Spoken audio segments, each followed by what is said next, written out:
अब तो ऐसी एक्टिंग दिखने ही नहीं मिलती, या तो अंडरवेलमिंग होती है या तो over acting. I hated her because of जिज्ञासा। I hated her as a kid for her role on Kasam Se. So versatile. You should watch her performance in Jodha Akbar serial as Maham Anga. Power house performance. आपको जोधा अकबर वाली मामंगा तो याद ही होगी, राइट? जिन्होंने best villain का role play किया था इस शो में। लेकिन इतनी अच्छी एक्टिंग के बाद भी आजकल वो हमें दिखाई क्यों नहीं देती, और अभी वो कहाँ है? प्लस के नेगेटिव रोल प्ले करने से उन्हें लोगों की कर्स मिली, यानी क्या लोगों ने उन्हें बददुआएं और हेट दी है। So in this video we are going to talk about Ashwini Kalsekar, but before we move ahead let me give you a short intro about हर।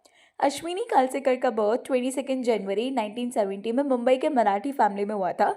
उनके फादर बैंक एम्प्लॉय थे एंड उनकी मदर होम मेकर थी। उनकी schooling से लेके उनके college तक सब उन्होंने मुंबई में किया एंड उन्होंने बैचलर्स ऑफ कॉमर्स में ग्रेजुएशन किया था। She used to admire dancing और वो अपने हाई स्कूल से कथक की ट्रेन डांसर थी। इवन अश्विनी हेमा मालिनी के साथ कथक करती थी एंड उन्होंने 1991 से 1994 तक थिएटर करा, जिसमें वो नीना गुप्ता के अंडर एक्टिंग में ट्रेंड हुई। फिर उन्होंने अपने अर्ली करियर में एज एयर होस्टेस भी जॉब करी है, जहाँ पे एयर होस्टेस की जॉब करते हुए वो एंड उनके फ्रेंड कबीर भाटिया से मिलता है और उन्होंने अश्विनी को एक्टिंग करने का ऑफर दिया, जिसके बाद अश्विनी फ्राइडे टू फ्राइडे को काम करती थी, क्योंकि उनको उनके शिफ्ट में ओनली फ्राइडे को ही ऑफ मिलता था। बिकॉज ऑफ विच वो फ्राइडे को ही शूट कर पाती थी। उनका टेलीविजन में डेब्यू हुआ थ्रू टीवी सीरियल शांति, जो 1995 में आया था। फिर उन्होंने 1996 में मराठी मूवी तुला झापड़ला से अपना मराठी मूवी में डेब्यू करा एंड वो टेलीविजन के सबसे पॉपुलर टीवी शो सीआईडी में 1998 से 2004 तक एज आशा इंस्पेक्टर का रोल प्ले करती है। और इसी शो के टाइम उनकी शादी होती है 1998 में एक्टर नितिश पांडे से। अलॉन्ग विद सीआईडी वो कुछ और शोज भी कर रही थी, जैसे 1999 में मिस्टर गायब नाम के फैंटेसी कॉमेडी शो में उन्होंने लीड रोल प्ले किया था। देन उनको बिग ब्रेक मिलता है एज एक्टर 2001 के पॉपुलर टीवी शो शक्तिमान में उनको कास्ट किया जाता है एज शाला का ब्लैक कैट के रोल में। ये रोल काफी बोल्ड था एंड वो इंडिया की फर्स्ट कैट वुमेन थी, और उनकी एक्टिंग की वजह से शक्तिमान के फैंस के बीच में अश्विनी आज भी फेमस है। और 2002 के अचानक 37 साल बाद में उन्होंने मालिनी का मिस्टीरियस कैरेक्टर प्ले किया एंड इवन 2003 में उन्होंने the hero love story of a spy, 2004 में खाकी, मतलब हर प्रोजेक्ट में वो कुछ नया ट्राई कर रही थी। Professionally her life was going good, but personal front पे सब कुछ मेस्ड अप था, क्योंकि 2004 में उनके 4 साल की शादी टूट जाती है नितिश पांडे से, जिसके बाद 2005 में अपहरण मूवी के सेट में she met her current husband Murali Sharma. Eventually उनकी फ्रेंडशिप हो जाती है, बट अभी तक अश्विनी को वो मेजर रिकॉग्निशन नहीं मिला था। She was doing small side roles in the industry, पर इसी मूवी के बाद 2006 में she got to play the role of जिज्ञासा वालिया एंड ये शो था daily soap queen Ekta Kapoor का फेमस शो कसम से, जो 2006 में ऑनर हुआ था। इसमें अश्विनी ने आइकॉनिक नेगेटिव रोल प्ले किया था एंड उनका रोल इतना पावरफुल और इम्पैक्टफुल था दैट लोग उनसे लिटरली रियलिटी में नफरत करने लगे था, just because she didn't behave well with pani. And उनकी रियलिस्टिक एक्टिंग की वजह से उनको best actress for negative role का अवार्ड भी मिला था। और तभी मुरली शर्मा और अश्विनी, जो इवेंचुअली तो दोनों पहले फ्रेंड्स बने थे, फिर एक दूसरे को डेट करना स्टार्ट करते हैं, जिसके बाद 2009 में वो दोनों शादी कर लेते हैं। एवरीथिंग वाज गोइंग गुड, फिर से शादी हो गई, बेस्ट एक्टर के लिए अवार्ड भी मिला, बट देन इस टाइम पे ही उनको कुछ किडनी इश्यूज हो जाते हैं और उनके किडनी इशू की वजह से वो कभी मां नहीं बन पाई।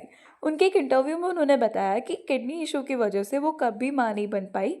इनफैक्ट उन्होंने और उनके हस्बैंड ने कंसीव करने का ट्राई भी किया था, बट उनकी किडनी के प्रॉब्लम की वजह से वो कभी मां नहीं बन पाई। एंड तभी ना कोई सरोगेसी का ऑप्शन उतना पॉपुलर नहीं था, और इफ होता भी तो भी वो लोग अफोर्ड नहीं कर पाते because of their financial condition. Doctors ने भी उनको मना कर दिया था दैट उनकी बॉडी चाइल्ड को कैरी नहीं कर पाएगी, क्योंकि उनकी किडनी इतनी सपोर्टिव नहीं है। और जब उनको किडनी इशू हुए तब उनकी मदर ने बोला था वो ये नेगेटिव रोल्स करना छोड़ दे, इसकी वजह से ही उनको शाप मिलता है, बिकॉज ऑफ विच उनकी आज ये हालत है, और इसी वजह से वो कंसीव नहीं कर पाई है। But in the same interview उन्होंने अपने हस्बैंड एंड उनके इन-लॉज को अप्रिशिएट किया एंड सेड कि उनके हस्बैंड एंड इन-लॉज बहुत ज़्यादा सपोर्टिव रहे हैं। अभी एक तरह से अश्विनी की मदर के पॉइंट ऑफ व्यू से अगर हम देखें तो इट्स ट्रू, इंडिया में लोग सीरियल्स और कैरेक्टर से इतना ज़्यादा अटैच हो जाते हैं वो रियल और रील में डिफ्रेंशिएट ही नहीं कर पाते हैं, और एक्टर्स के रोल को रियल मान के उनको हिट देते हैं। और ऐसा हमने बहुत बार देखा भी है, जब भी कोई कपल ऑन स्क्रीन अच्छा लगता है तो उसके रियल लाइफ पार्टनर को हेट मिलता है। People genuinely use to hate them और कर्स करते हैं for no reason, and the same goes for the villain character, क्योंकि वो ऑन स्क्रीन उनके फेवरेट एक्टर्स के अगेंस्ट रोल प्ले कर रहे हैं तो उन्हें अननेसेसरी हेट फेस करना पड़ता है। And the most and sad part is कि वो एक्टर्स उन्हें कुछ रिप्लाई भी नहीं कर सकता, बिकॉज उससे उन्हें और ज़्यादा ट्रोलिंग फेस करनी पड़ती है। Instead they just have to take it like okay, if people are genuinely hating me, मतलब मेरा काम अच्छा चल रहा है, मैं लोगों को एज नेगेटिव कैरेक्टर पसंद आ रही हूँ, but deep down they are heart broken. I mean सिर्फ रोल्स की ही बात होती है। सेम शो में दो एक्टर्स है, दोनों के अलग रोल्स है, बट सेम एफर्ट्स लग रहे हैं, तो फिर एक को हेट और एक को अप्रिसिएशन देना कहाँ तक जस्टिफाइड है? We guys can't even imagine the amount of mental stability and control on emotion is needed to play the negative character. उसके बाद भी कोई जेन्युइन अप्रिसिएशन नहीं मिलता है। हाँ, बट प्रोफेशनली ग्रोथ जरूर मिली अश्विनी को। कसम से के टाइम पर ही अश्विनी ने Golmaal, Johnny Gaddar and all the best जैसी मूवीज की थी। देन कसम से के बाद 2010 में उन्होंने झांसी की रानी में हीराबाई का रोल प्ले किया, और फिर 2013 टू 14 में उन्होंने जोधा अकबर में माम अंगा का रोल प्ले करा, जो बहुत फेमस हुआ। उनका ये कैरेक्टर भी नेगेटिव था, और उनकी पावरफुल एक्टिंग की वजह से ये कैरेक्टर आज भी जोधा अकबर के फैंस के बीच में बहुत ज्यादा फेमस है। इसके बाद 2014 में इतना करो ना मुझे प्यार में पैम खन्ना के रोल में उन्होंने एक मॉडर्न, स्टाइलिश और ग्रे कैरेक्टर दिखाया।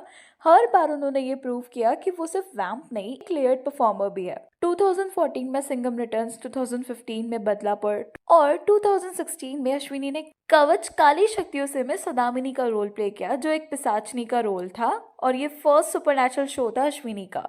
2017 के बाद अश्विनी के करियर ने एक सॉलिड टर्न लिया, एंड उन्होंने अंधाधुन, सिम्बा, लक्ष्मी, भूल भुलैया 2 सब में उन्होंने सीन स्टीलिंग रोल्स प्ले किए, और फिर उन्होंने ओटीटी ट्रांजिशन करा, जिसमें उन्होंने 2019 के चीज केक और 2020 के द चार्जशीट, इनोसेंट और गिल्टी जैसे वेब शोज में स्ट्रॉन्ग रोल्स प्ले करे। 2022 में अजय देवगन के opposite web series Rudra the edge of darkness में Deepali Handa, and in the same year circus में उन्होंने एक लाउड कॉमिक कैरेक्टर प्ले किया। 2024 में मैरी क्रिसमस के स्कारलेट एंड मॉन्की मैन के क्वीनी कपूर रोल से उन्होंने इंटरनेशनल स्क्रीन पर अपना डेब्यू किया। एक strong, classy and independent character को प्ले किया। उनके डिफरेंट नेगेटिव कॉमिक रोल्स की वजह से आज भी वो लोगों के बीच में फेमस तो है, बट बहुत ज़्यादा अंडररेटेड है।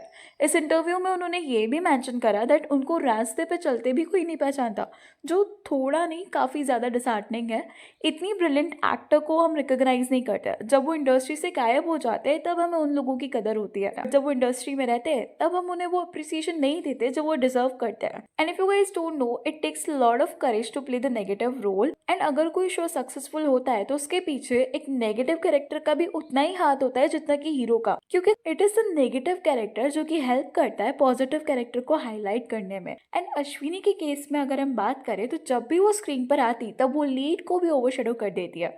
उनके रोल इम्पैक्टफुल होते थे दैट लोग लीड से ज्यादा उनके कैरेक्टर को याद रखते हैं, बट उतना प्यार नहीं देते जितना कि लीड एक्टर रोल्स को मिलता है। Anyways, that's all for today. Please let me know your thoughts on this in the comment section. And अगर वीडियो अच्छी लगी तो please like, share and subscribe जरूर करें।